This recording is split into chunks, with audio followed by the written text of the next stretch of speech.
before the pyramids pierced the skies, before the legions of Rome. Even before the wheel rolled across battle-scarred earth, there was Mesopotamia, a forgotten realm where myth and memory blur, where God spoke through stone and empires rose from river mud. This was not merely a land, it was the cradle of civilization. But how did it all begin? How did hunter-gatherers become city builders, astronomers, and lawmakers? Who lit the first spark that turned survival into society? Was it divine providence, or the sheer will of humanity to rise? Tonight, we journey back over 5,000 years to the land between two rivers, where everything we call civilized began. Mesopotamia. The word itself means land between rivers, but that phrase barely scratches the surface of its power. This was the world's first great experiment in civilization, a realm not forged in war but in water, earth, and time. As early as 3500 BC, humans who once wandered the wilds began to settle here. And for the first time,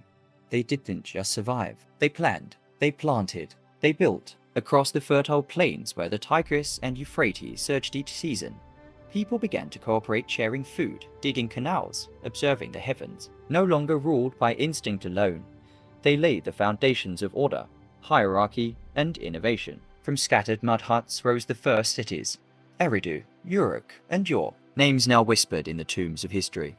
In these city-states, life changed forever. Writing was born, time was measured, laws were etched. They didn't know it then, but they were becoming the blueprint for every civilization that followed. What we now take for granted, government, religion, trade, art, architecture, sprang from this ancient soil, right here in Mesopotamia. And yet, this was no utopia. Life was harsh, nature was cruel, and in the background, the gods always watched. So how did this miracle of civilization truly unfold? Join us as we trace the rise of the first great human experiment, the triumph and tragedy of Mesopotamia.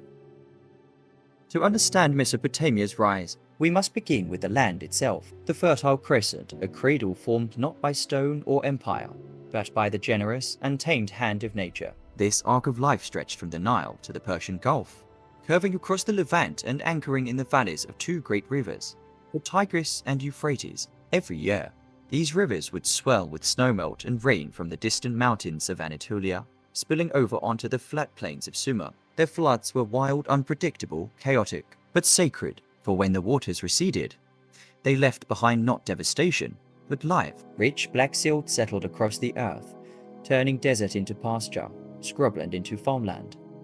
In this ancient world, where rain rarely fell, the rivers became gods of their own, cruel and generous, feared and worshipped. Here, only humans saw a promise, a place where food could be grown with rhythm and abundance. But the promise came with challenge. Water could no longer be chased. It had to be controlled. So they dug, they built, they learned the moods of their rivers. Irrigation was born, not just canals, but a network of human cooperation, organizing labor, distributing water, and managing the growing complexity of survival. With water came surplus, and with surplus came time. Time to think, to plan, to dream. For the first time, the mind of man was not consumed by hunger, but by vision. And out of that vision, the first cities would rise. But it all began with this one miracle. Land and river, chaos and order, man and mud. From these opposing forces, civilization would be born. From scattered farms and irrigation channels rose something new. Not just a settlement, not just a village, but a city, and its name would echo through eternity. Uruk. Founded over 5,000 years ago, Uruk became the beating heart of Sumer, a sprawling metropolis of temples, workshops, homes, markets, and mystery. At its height, Uruk was the largest city in the world, home to over 50,000 people. That may seem small by today's standards, but in a world where most humans still wandered in tribes, Uruk was an impossible dream, a hive of innovation, energy, and sacred order. And towering above it all stood the ziggurat, a man-made mountain of baked clay rising not for kings, but for gods. This was the house of Inanna, the goddess of love, war, and fertility. Here, temples weren't just religious centers. They were banks, schools, archives, and the heart of governance. Faith and state were one. Rulers weren't kings in the modern sense. They were high priests, chosen by the heavens. The people of Uruk weren't just surviving, they were inventing. They gave us writing cuneiform etched onto clay with a reed stylus. Not just to record trade, but to tell stories, pass down laws, and preserve knowledge. They divided time into 60 seconds, 60 minutes, 12 months. They tracked the stars and honored the seasons. In Uruk, memory became record, myth became power, and man became something new. This was not just the beginning of a city. This was the birth of urban civilization itself. From here, the model would spread throughout Sumer, Akkad, Babylon, Assyria, and eventually the world. But it all began in Europe. Before books, before paper, before alphabets or alphabets evolved, there was clay, and on this humble clay, mankind carved its first words, not spoken, not sung, but written. Cuneiform, the oldest writing system known to humanity, invented in Sumer around 3200 BC. Cuneiform was not a language, it was a technology. Born from necessity, it began as simple pictographs, a fish, a sheaf of grain, a goat. But soon, these signs evolved into symbols, syllables, and sounds. It was nothing short of a revolution. At first, it served commerce, recording trade, debts, taxes, inventory. But then, something remarkable happened. The scribes began to use it not just to count, but to tell. They recorded myths, prayers, treaties, even dreams, and in doing so, they created history. For what is history, if not memory written down? One of the oldest surviving works of literature, the Epic of Gilgamesh, was written in this script. It speaks of gods and kings, of grief and glory, and it shows us that even 5,000 years ago, the human heart beat with the same questions. What is the meaning of life? What is the cost of immortality? In Mesopotamia, knowledge wasn't just remembered, it was archived. Schools were established to train scribe students who spent years mastering the hundreds of symbols. And these records were stored in the first libraries and record houses, centers of administration, law, and learning. Thousands of these tablets still exist today, preserved by fire and time.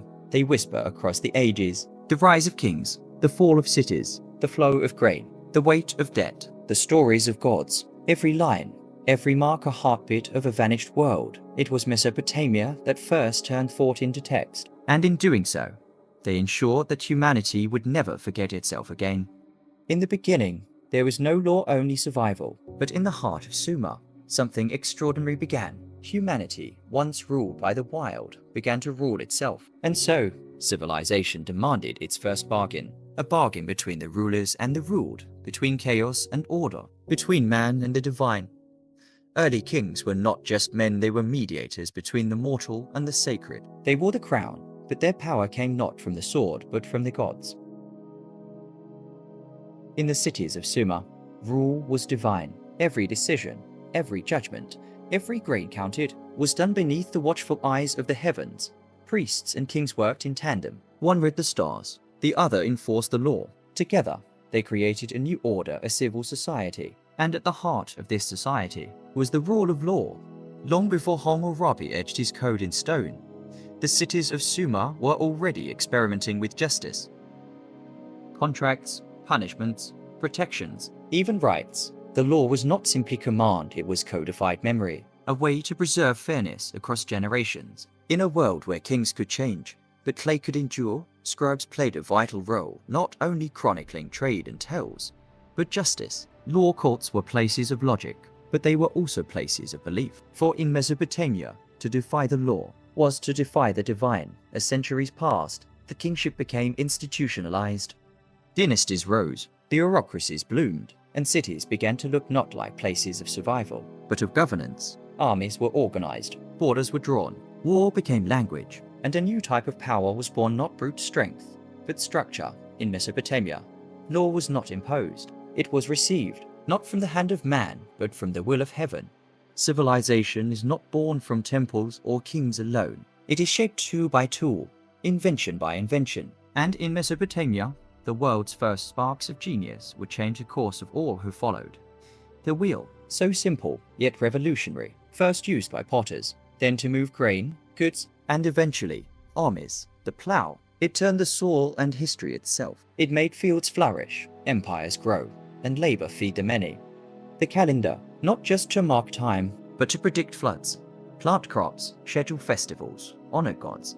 Mathematics was born from barley and taxes, geometry from land disputes, astronomy from reverence and the need to survive. What they forged was not just technology, it was culture. a blueprint that would echo into Egypt, India, China, Rome, and into the very machines you hear this story on today. From the wheel to the rocket, from clay tokens to digital code, it all began in the cradle of civilization. From the moment humanity stood upright, it was clear survival was never guaranteed. Civilizations must defend themselves or be crushed beneath the weight of time. The city-state was born of necessity. Wars became lifelines. From Uruk to Lagash to Ur, the first walls were not just for protection, they were symbols of power, division, and isolation. War came quickly to Mesopotamia, fueled by resources, land, and above all, ambition.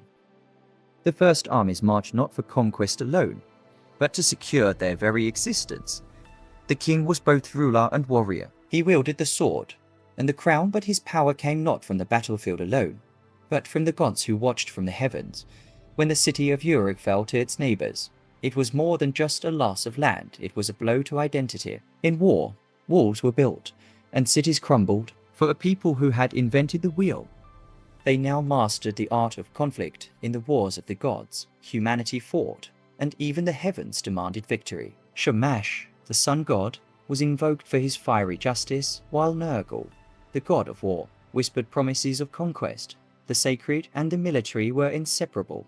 The king's strength was divine, and his enemies were often the god's own will. Civilizations rise and civilizations fall, but in their ashes, something lives on. The Sumerians were the first to build, the first to write, and the first to fall. In the wake of their greatness, the Akkadians rose. Their armies marched across the Mesopotamian plain, and where the Sumerians had once reigned, a new power would take its place. Sargon of Akkad, the first emperor, united the cities of Sumer into a single empire. Under his rule, the Akkadians conquered, and the Sumerians' memory was, for a time, lost to history. But even as the Akkadians rose, they carried the weight of the past. They inherited Sumer's knowledge of the stars, their laws, their art, their religion. The Akkadians did not simply conquer, they transformed. They preserved the flame of Sumerian civilization, and in doing so, passed it on to the Babylonians, the Assyrians, and eventually to the whole world. Through conquest, the Akkadians established the foundations for empires to come, and yet they too would fall, their legacy carried forward in new hands. Out of the ashes of Sumer and Akkad, Babylon would rise. The city of Hammurabi would reshape the world with law. Though the Sumerians disappeared, their legacy would endure. In every city-state that followed, in every empire that built upon their shoulders. From Sargon to Hammurabi, from Babylon to Rome, the flame of civilization would never be extinguished. The city, the law, the wheel, all of it began here, and in the cradle of civilization, humanity was forever changed. Empires rise, empires fall, and yet, in the ruins, there lies something more. Babylon, once a symbol of human ambition, lay broken. The Neo-Babylonian Empire crumbled beneath the weight of internal strife and foreign conquest. In the year 539 BCE, the mighty Persian king Cyrus the Great took Babylon. The city's walls, once impregnable, fell. The flame of civilization, built over millennia, flickered then extinguished.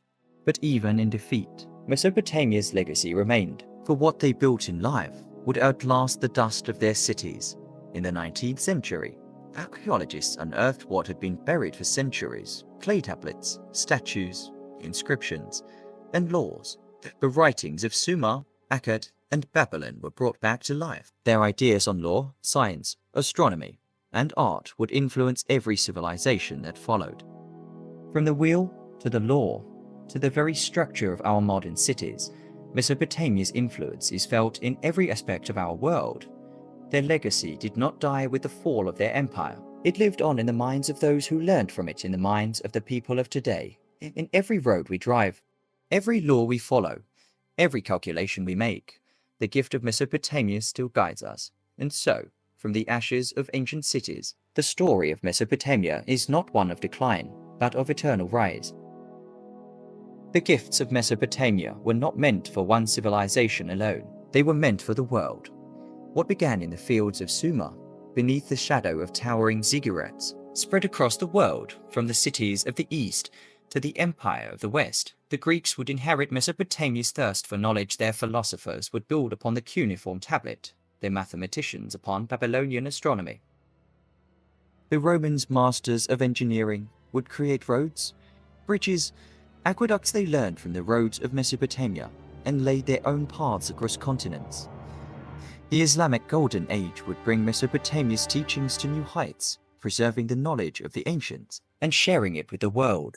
From Baghdad to Cordoba, their scholars translated the laws, the mathematics, the astronomy of Sumer and Babylon, and today, we, the inheritors of those legacies, still look to the stars, still build upon their ancient foundations, still strive to understand the world as they once did, from the wheels that turned beneath the first plows, to the rockets that now leave Earth's surface, from the laws that govern the Sumerians, to the legal codes that guide our courts today. Mesopotamia's gifts endure.